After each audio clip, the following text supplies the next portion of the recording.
Good evening, my dear friend. I'm so glad you've chosen to spend a little quiet time with me tonight.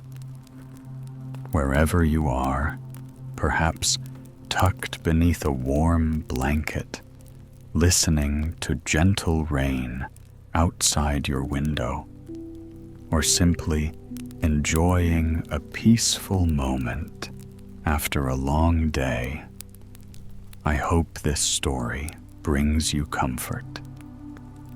Tonight, we'll wander into an enchanted forest where kindness quietly outshines cruelty, where humble hearts become the bravest, and where even the darkest magic can never extinguish hope. So let your breathing slow. Allow your thoughts to drift, and together we'll step into the timeless tale of Snow White and the Seven Dwarfs. Whenever you're ready, let us begin. Long ago, in a kingdom blanketed by winter snows, a queen sat thoughtfully by her window as she watched the flakes drift lazily to the ground. She thought to herself that she had almost everything in the world she could ask for: a loving husband, a beautiful home, and kind and faithful servants. There was just one thing missing in her life, and that was a child gazing across the castle gardens. She saw a sparkling expanse of white, edged by the mysterious darkness of the forest. In a moment of fancy, she whispered her wish to the sky. She yearned for a sweet baby girl who would have skin as white as the snow and hair as black as ebony, and her mouth, the queen thought, would be like the bud of a sweet red rose. This wish made its way out into the world, and since it was a more magical time and place, her plea was heard, and her dream came true. Not long after, she held in her arms a perfect daughter. She told the king that they would call the infant Snow White, for it was the winter that had worked its magic to make their dreams come true. Unfortunately, just a few years later, the good queen passed away, and the king was left alone with his precious daughter. He was heartbroken, but he tried his best to be a good father, and the little girl continued to grow and thrive in his care. And what a joy Snow White became. She was an extraordinarily beautiful child, but more importantly, she was naturally curious, good and kind, where other princesses might have become spoiled.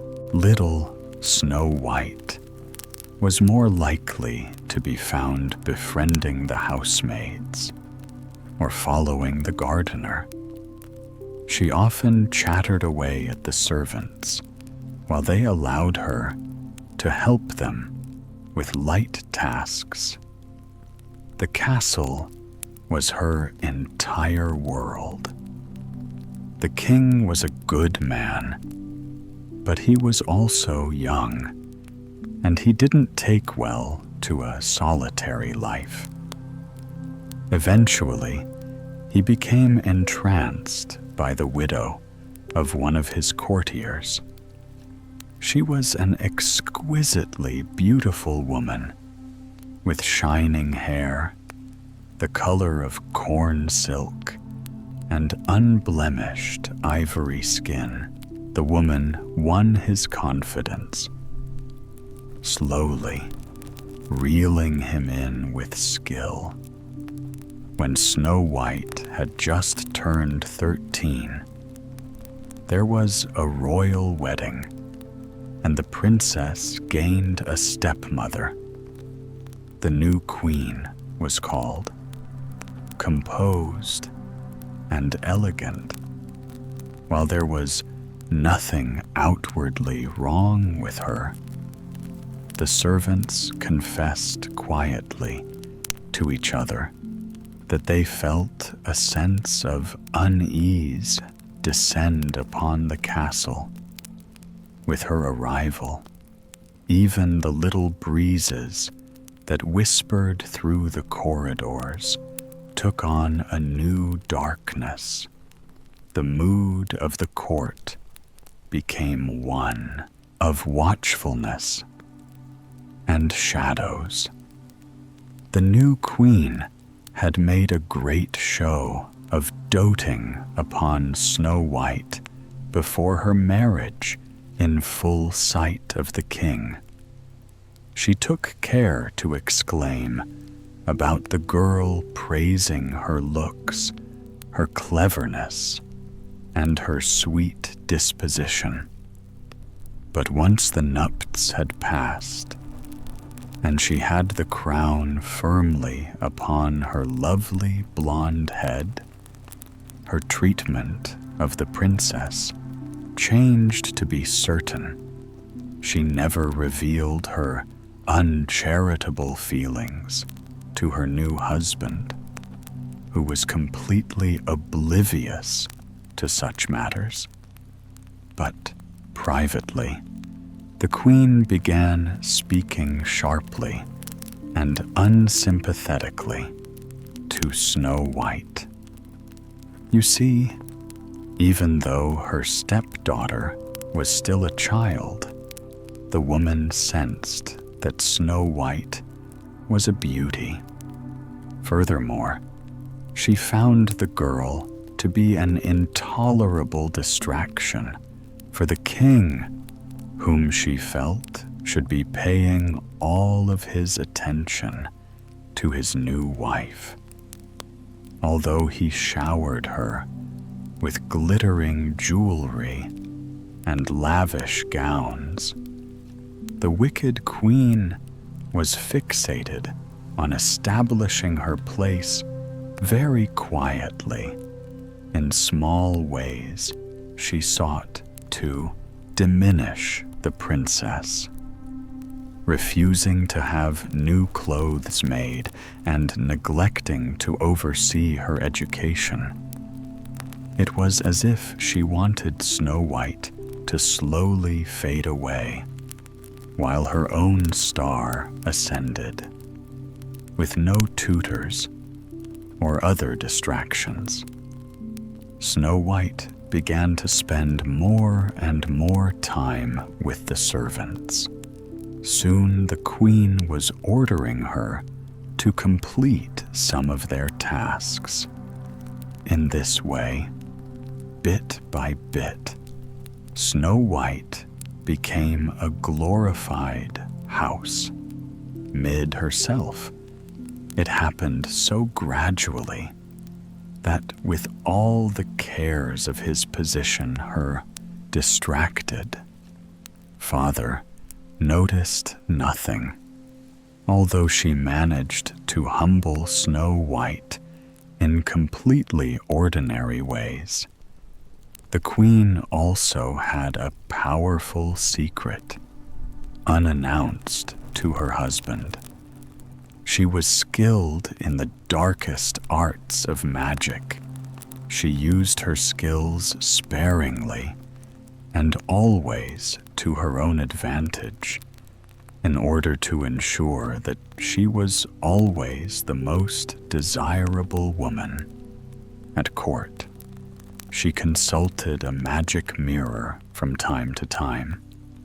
The king thought it a completely ordinary thing, but when he was away in the depths of the night, she would sometimes stand before the mirror and say, "Looking glass, looking glass on the wall, who is the fairest of us all?" At this, the mirror would fill with dark, swirling mist, and a wizened voice would be heard responding, "Thou, O Queen, art the fairest of all." Smugly, she would then dismiss the spirit in the mirror and retire for her beauty. Rest matters continued like this until the day of Snow White's 16th birthday. There had been no lavish party, but the girl's father had insisted on a fancy court dinner. Grudgingly, the queen had been forced to provide her with a new gown for the occasion, even though she tried her hardest to choose an unflattering color for the dress. Her stepdaughter had nonetheless looked absolutely radiant, shutting herself in her chamber. At the end of the evening, the queen approached the mirror in a foul mood, wishing to lift her own spirits by invoking the familiar words of comfort standing primly in front of it. She said, "Looking glass, looking glass on the wall, who is the fairest of us all?" But this time, to her distress, the answer was a new one. "My queen, your beauty still shines bright, but the fairest is Snow White." The queen was surprised by this pronouncement. Yet as she stood in front of the glass, she knew in her heart that she'd seen this day coming for many years. Pacing her room in anger, she came to a decision. Snow White would have to go, and she would make sure that it happened as soon as possible. Getting rid of the girl seemed childishly simple. While the king was away on business, she would send the princess off into the woods and have her left there to perish.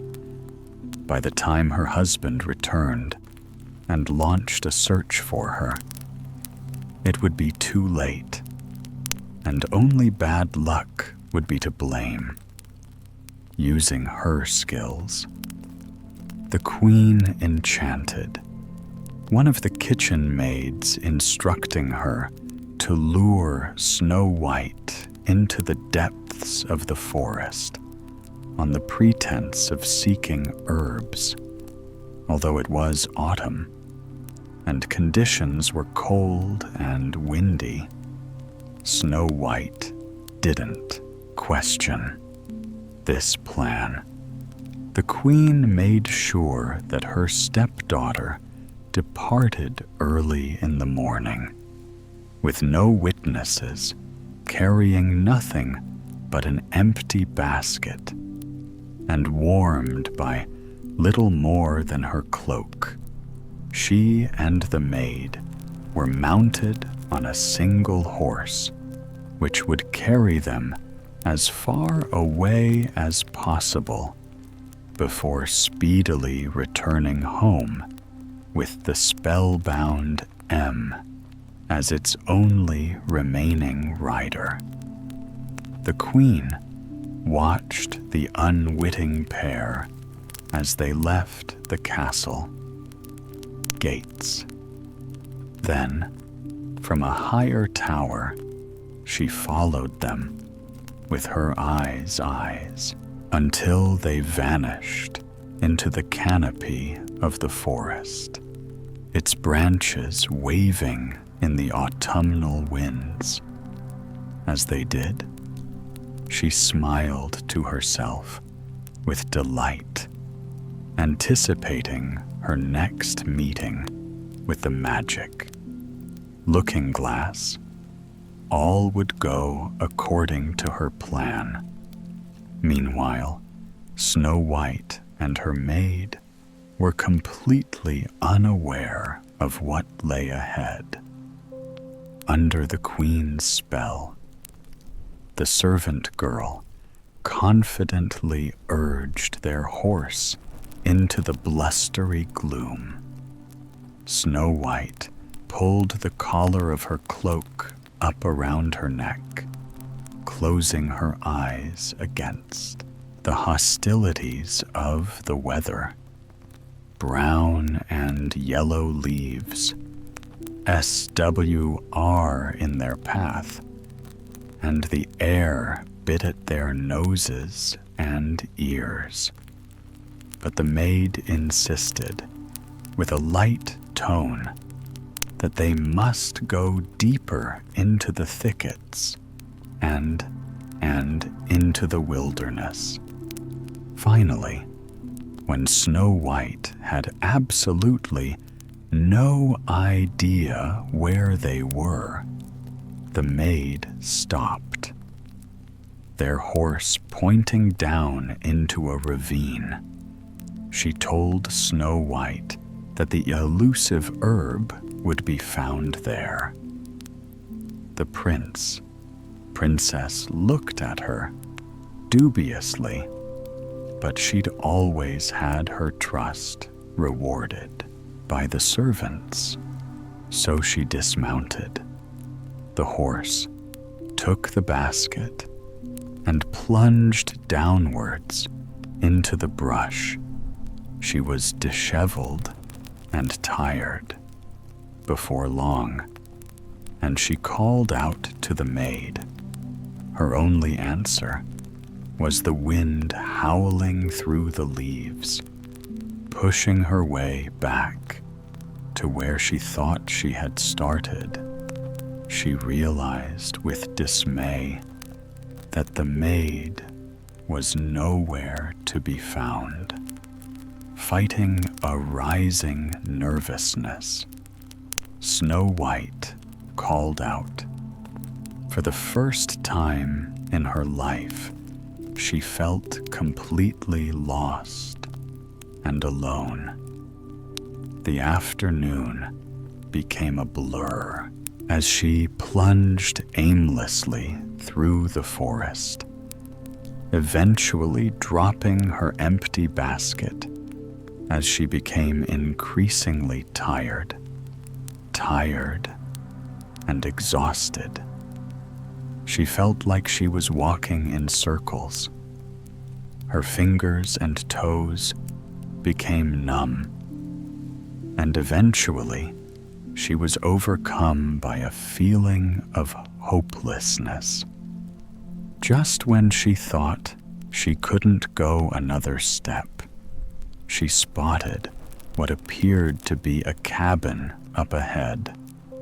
Wiping the frozen tears from her eyes, she renewed her energy, pushing through the scratching branches until she emerged in a clearing. The windows of the little house were dark, but she still knocked on the door. Although she had been raised with good manners, when nobody answered, she nonetheless pushed the door open. She had to find shelter. or she knew she would not last the night. When she first entered the cabin, she could not make out the interior. The fireplace was cold and dark. However, as her sight adjusted, she could see that she was standing in what appeared to be a bunkhouse. There was a long table down the middle, with 3 seats on each side and one at the end. Along the back wall of the cabin, there were 4 identical beds, and next to the door, in the front of the cabin, there were 3 more. All 7 of the beds were unmade, and there were crumbs and used plates standing about on the table, along with half a loaf of bread. If someone still lived here, they were not concerned with tidiness, she reflected. She wanted very much to warm herself, so she used the wood pile next to the hearth to start a fire. Once she had a cheerful blaze FL flickering, and her fingers were tingling with life. Her gaze fell upon the loaf of bread. Until that moment, she had not realized how hungry she was. But she had not had a morsel to eat since leaving the castle that morning. It seemed, she thought, truly a lifetime ago. Unable to resist the temptation, she used a bucket of water to wash a set of utensils, and then hastily cut herself a thick slice of bread, sinking into one of the chairs, which were all oddly small. She ravenously consumed the delicious slice, slumping her shoulders with relief. Then, peering in a nearby picture, she saw that it contained some water. She drank it dry with her stomach full, and the warmth of the fireplace relaxing her. Snow White suddenly felt overcome with drowsiness. Faintly, she thought how she absolutely must rest her eyes for a little while, casting her eyes thoughtfully to one of the beds. She pondered, just laying her head down for a few minutes. She, gingery, laid herself on top of the covers, reasoning that it was the most polite way to nap without an invitation. Then, almost instantly, she sank into a deep, dreamless sleep. Late in the night, the 7 travel-weary owners of the little beds and the little chairs returned home and opened the door. They found a dying fire in the hearth and a strange girl sleeping on one of their mattresses. One by one, a group of stalwart dwarves trooped into the room and then stared in amazement at the sight before them. Whispering amongst themselves, they decided the girl was harmless and that they would not wake her. Instead, they retired, with one dwarf sleeping in front of the hearth, and they waited for more. The dwarves were all awakened by a soft exclamation. Many hours later, sunlight danced through the small windows of the house. and the strange girl was sitting up on the bed, with her hands covering her mouth. In surprise eyes, rubbing the sleep from their eyes, they rose from their pallets and looked at her in puzzlement. Then the boldest among them spoke. He asked the girl who she was and where she had come from, for as he explained, they were creatures of the woodland and unused to seeing many humans. This deep in the forest, coming home from a mining expedition to find a girl sleeping in their house was, well, quite unexpected. In a rush, Snow White sought to explain herself. She had become lost in the woods and wandered a great distance.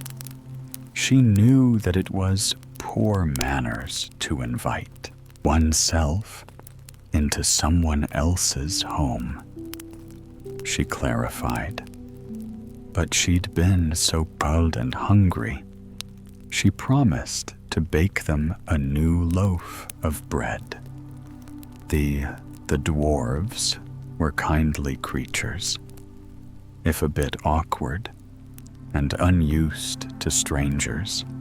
They found themselves unified in sympathy for the poor, lost girl. Clucking their tongues about her predicament, they huddled briefly and quickly agreed she must stay with them until they could decide how to help her. Snow White was filled with relief, and she promised to do her best to help around the house. Brightly, she suggested she could do washing and light fires. She also optimistically suggested that she could cook for them, although they would soon discover that the culinary arts were not her strong point. Nonetheless, Snow White quickly proved herself to be very useful around the house, and she was an eager student when she encountered a task that was new to her. The dwarves lived in quiet isolation, and the birds brought them no news of a missing princess. They made no progress toward solving the mystery of where she was from, and so she stayed with them, and 1 week melted into another through the winter until the 7 dwarves could hardly remember life without her. For her part, Snow White was quite content staying with them. She enjoyed keeping a tidy house. Furthermore, she found that the dwarves were very wise upon learning of her scant education. Their wisest member took it upon himself to begin evening lessons with Snow White. He produced mysterious ancient books and helped her to learn ciphering. She read poetry and legend as the months passed. She became just as intelligent as she was beautiful. Of course, it was only a matter of time before the mirror found her again. A couple of months after the girl had been banished, the queen again stood before the magic looking glass carelessly. she recited the familiar words. Looking glass on the wall. Who is the fairest of us all? She was amazed when it said, Queen, your beauty still shines bright, but the fairest is Snow White. At these words, the queen was livid. She knew at this moment that the princess had somehow survived, and she was determined to find her. She summoned a famous huntsman and tasked him with locating the girl and doing away with her. Not knowing the princess, he had no loyalty to Snow White, and he readily agreed. Hearing that a fat purse of gold would be his reward, he canvassed the forest for weeks, consulting travelers, peddlers, and hermits to uncover news. Finally, someone told him that he had seen the girl living in the house of the 7 dwarves, deep in the woods. The huntsman found the cabin, and he observed Snow White working there in a cheerful kitchen garden. She was humming to herself, and even in plain clothing, she was so sweet and beautiful that his heart skipped a beat. He resolved to fulfill his promise by telling the evil queen where she could be found. But he couldn't bring himself to also be the instrument of Snow White's demise. The queen was furious with the huntsman when he returned and refused to pay him unless he completed the entire task. But the huntsman had no change of heart, as he could see that Snow White was a great goodness in the world, and the queen was wicked through and through. When he had gone, the queen set about her preparations to take care of the matter herself. Using her dark magic, she disguised herself as a simple peddler. She brought a few items with her as part of her deception. But there was really only one very important enchanted trinket among them. It was a pretty hair comb that was stopped with little sparkling gems. She cast a spell upon it, so that anyone who put it in their hair would fall into a deep sleep, eventually succumbing to death. Then, under the cover of darkness, she left the castle with the huntsman's directions to guide her. It was well into the next day when she found her way to the little cabin in the woods. As she approached, she sang a song, beckoning anyone inside to come out and see her. Wheeze. It wasn't long before Snow White's pretty black hair and rosebud lips could be seen at the window. Moments later, she cautiously opened the door, smiling sweetly at her. The evil queen beckoned. "Come and see the lovely things I have here," she urged, as any curious girl would do. Snow White came to the gate to to see what the stranger had brought after showing her a few things. The queen smiled, as if sharing a secret, and pulled the comb from her cloak. Snow White caught her breath with delight, accepting it into her beautiful hand and holding it up to see it sparkle in the light. "Try it on," the queen whispered. "It will look so lovely in your ebony locks." Snow White couldn't resist, as she had no such beautiful things, and found them fascinating. She inserted the comb in her hair, turning to look at herself in the reflection of the cottage window. But before she could see her reflection, she was overcome by darkness, as if sinking down into the waters of a well.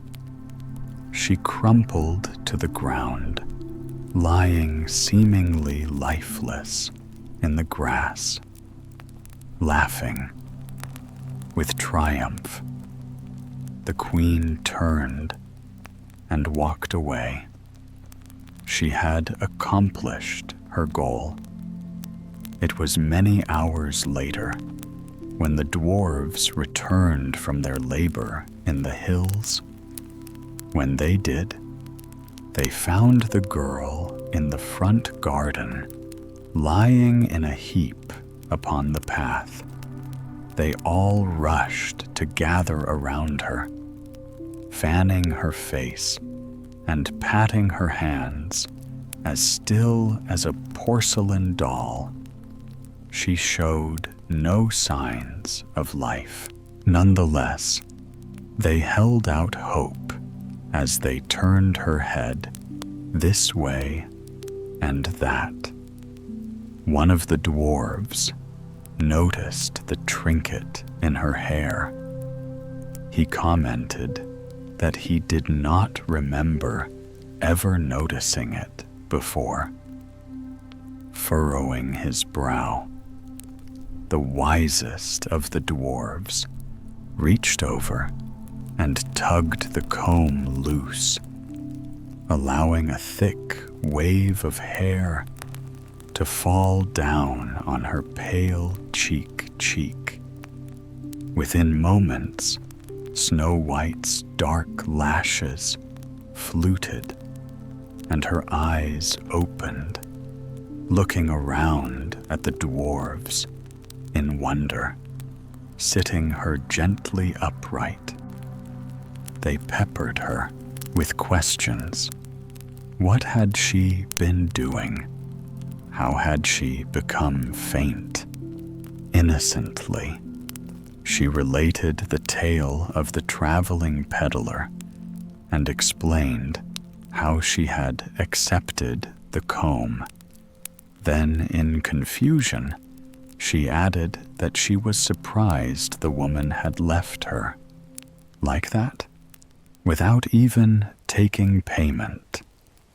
All eyes in the cluster of dwarves turned to the item in question. There could be little doubt among them that Philin was afoot as they helped her into the cottage, plying her with water and food and urging her to rest. The dwarfs whispered and muttered amongst themselves. Later, when the excitement was past, they counseled her earnestly not to accept items from strangers. Again, they knew now that someone had been looking for their princess, and that they might come again. They would all need to be more vigilant in the future. they said, and Snow White would have to be very careful. Wide-eyed, the girl nodded and solemnly promised that she would not be so trusting next time as it happened. Only a few days passed before her new resolutions were tested. She was working in the garden on a sunny afternoon when a handsome young man appeared at the gate leading a horse. He seemed a bit surprised to encounter the cottage at all, and even more amazed to see the lovely young lady who was toiling in the vegetable patch inside the gate, sweeping his hat off his head. He bowed, looking at her with a twinkle in his eye. He introduced himself, explaining that he lived not too far away and that he was out visiting nearby villages. Looking around as if puzzled, he asked Snow White who she lived with so deep in the woods and why they had not met before. Mindful of her promises to the dwarves, she answered the charming traveler somewhat evasively. She lived here as a housekeeper, she told him, feeling uncomfortable with any sort of FIB.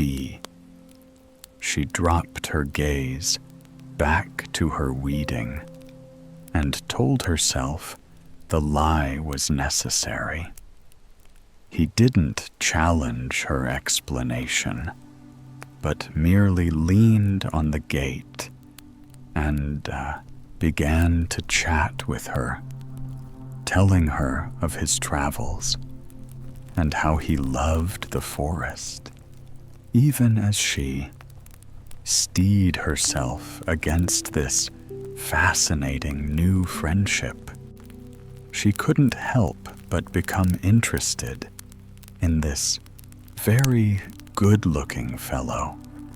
Soon she found herself sitting up, laughing, nodding, and parrying his comments with clever responses, for she had become a well-read, intelligent girl. Despite her innocence, they stayed her like that with him, leaning on the gate, and her sitting in the garden for quite a long time. It was only when the S grew lower in the sky that she realized the dwarves would be coming home soon, and she felt sheepish, admitting to them that she had been talking with a stranger. The young man sensed her unease and knew it was time to go, so he swept her a low bow and said he thought he might be passing by again soon. This was his plan now, because Snow White was simply the most enchanting girl he'd ever met. Meanwhile, Yuen sconed in her castle. Far away, the queen was about to make an unwelcome discovery. Standing in front of her dark mirror, she once again confidently posed her usual questions. She said, looking glass on the wall. Who is the fairest of us all? Impossibly maddeningly, the mirror said, my queen, your beauty still shines bright. but the fairest is Snow White. Oh, but she was beside herself. She knew that somehow the girl had escaped her enchantment, but she would not leave her work undone. As Snow White and the dwarves sat amiably around a fire, telling tales, many miles away the queen once again began her preparations. This time, she disguised herself as an entirely different type of traveler. She appeared to be a very old woman, draped in a cloak, simply taking fruit to market. A few days later, once again, under the cover of early morning darkness, she set out on the road. This time she knew the way by heart, and she steadily made progress towards the cabin belonging to the 7 dwarves. She was confident that Snow White wouldn't foil her plans again. The girl was outside hanging the washing when the woman passed by the queen, loath the sight of her, with her shining dark hair and her youthful step. She watched the girl happily humming to herself, hanging one little brown shirt after another in the sun to dry. When the old crone called out to her, the princess stopped singing abruptly and turned, showing a guarded expression. "How very hot it is out here," the queen said to the girl. "You must be in need of refreshment." Snow White shook her head vigorously. She would not trust this strange old woman, even though she was not the same one as before. Undeterred by her resistance, the queen reached into the depths of her basket, full of fruit. She plucked the most perfect, juicy-looking apple from its center and held it up for Snow White to see. Then she offered it to the girl. Snow White refused, saying that she was most obliged, but could not accept food from a stranger. The old crone clucked her tongue sympathetically and laughed in a friendly way.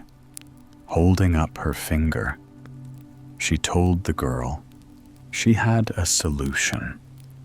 Drawing a small knife from her pocket, she sliced the apple neatly in 2, showing Snow White the inside.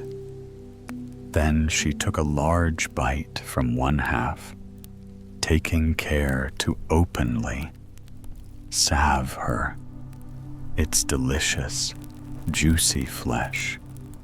She could see the hesitancy draining away from the girl as her young eyes fixated on the apple. Snow White walked slowly to the gate, convinced by the queen's performance. Smiling gratefully, she took the other half of the rosy fruit. After all, the woman had eaten it herself. What harm could it do? She thought. But she did not know. It was possible to enchant exactly half of an apple. tainting it with a spell that would eventually send her to an eternal rest. So it was that Snow White took a dainty bite out of her half of the perfect-looking apple, and once again, Elle, still as death in the garden, feeling a righteous sense of victory, the queen turned and disappeared back into the forest. She was sure that this time she was finally free of her arrival. It was many hours before the 7 dwarves came trudging home. When they did, they were dismayed to see Snow White lying in the path, hurrying to surround her. They attempted to revive her, pleading with her to awaken, wise to the queen's former tricks. They turned her head this way and that, seeking a hair ornament, but they found nothing. With tears in their eyes, they whispered amongst themselves, trying to think of a solution to no avail. One of the dwarves commented sadly that they could not leave her there like that. On the ground, they all agreed, and Sober stood lifting her on the count of 3, for even though they were very strong, she was quite a lot taller than they. Slowly, they moved her inside the cottage as they neared the first bed. One of the dwarves tripped, and she was awkwardly dumped onto the mattress on her side as the dwarves broke out in bad-tempered reproofs of one another. Something amazing happened. Snow White coughed and sat up, putting her hand to her throat. The dwarves instantly ceased their bickering and turned to look at her in amazement. Her flushed cheeks and rosy lips showed that she was once again vibrant and awake. Their clumsy handling had somehow dislodged the poison apple from her throat, and she had escaped her fate for a second time. When she was feeling better, she got a very stern lecture. Shamefaced, she admitted her error. She explained that the woman had tasted the apple right in front of her. How could she have known?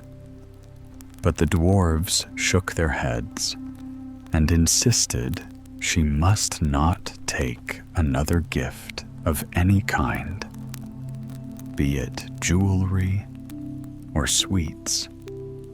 She nodded her head in agreement and resolved to do better in the future.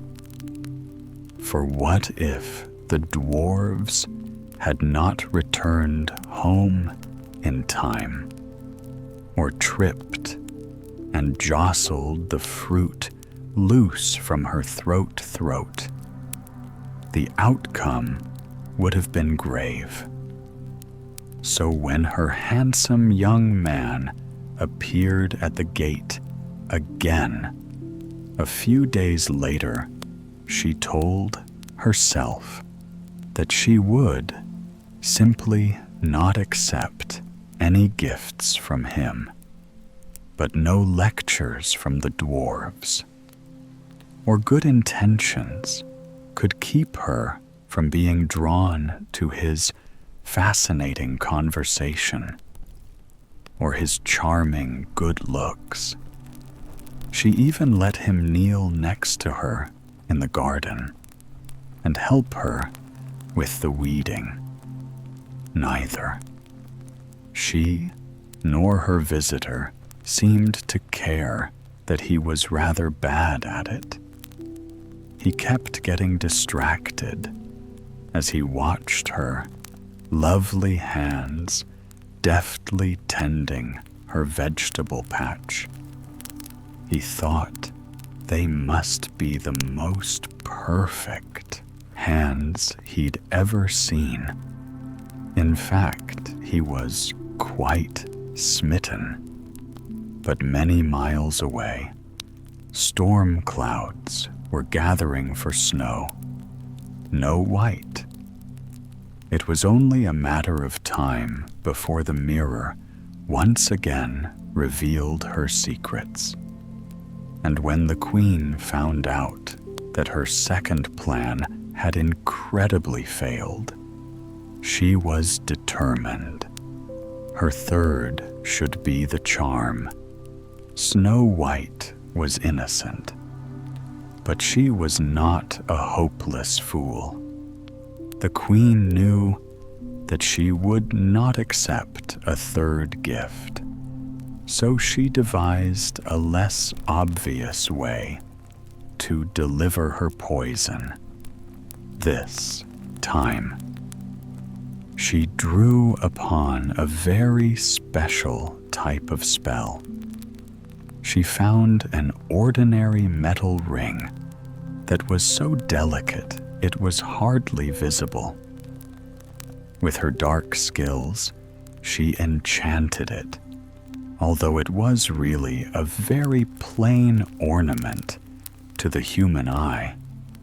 It was a great treasure, sparkling with multicolored gems. She made sure it would be irresistible to a pretty young maiden.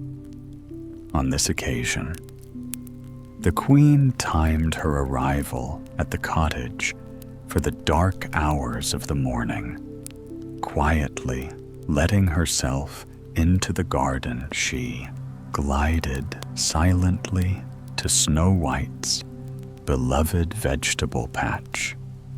Once there, she took the enchanted ring and set it on the ground.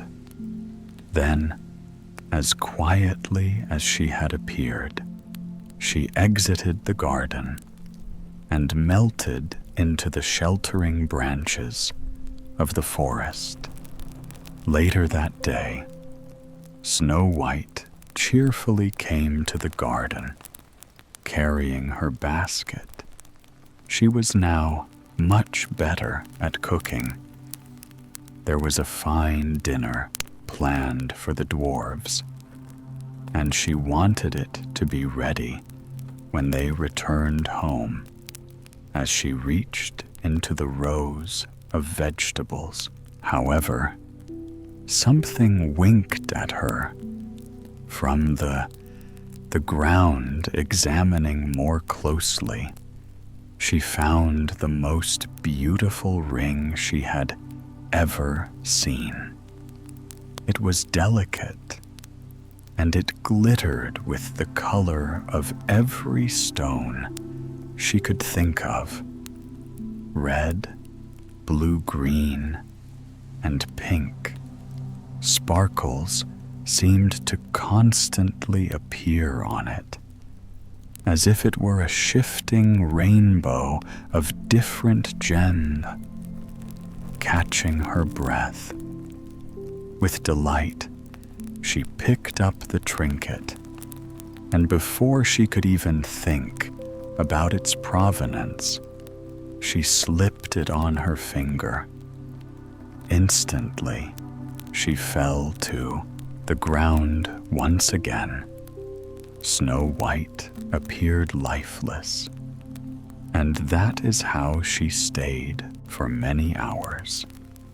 As it happened, the dwarves came home early. That day, they had finished their work sooner than usual, and were looking forward to a leisurely evening at home. But to their dismay, they found Snow White had once again fallen victim to a ruse gathering around her. They tried everything. They searched her ebony locks for jewelry. They turned her over and gylaed her in case she had eaten something, but it was useless. Soon they were sitting in silence around her, with their hats in their hands. This time, they feared they would not be so fortunate as to stumble upon her cure. Just then, her charming young man appeared at the gate. While this would normally have put the dwarves on the defensive, they were too distraught to care about the stranger, and they didn't complain when he hurried to their side as the dwarves watched. He patted her face and hands, trying all the tricks they already knew too well. Alas, he was not able to revive her either. It was a sad gathering. Indeed, as the man took in the sight of his beloved, he was filled with grief. Sadly, his eyes wandered to her beautiful hands. On her finger, he could clearly see that a lovely ring was sparkling. Looking up at the dwarves, he asked if this was a new trinket and if they had given it to her. Puzzled, the dwarves stared at her hand, for they were not human, and they did not see the false gems. All they noted was that she had just the thinnest metal band upon her finger. They didn't know what the visitor was talking about, acknowledging that even this dainty metal ring was new to them. One of the dwarves reached down to her finger and slowly pulled off the adornment. To his amazement, Snow White suddenly took a deep breath, and her face flushed with color.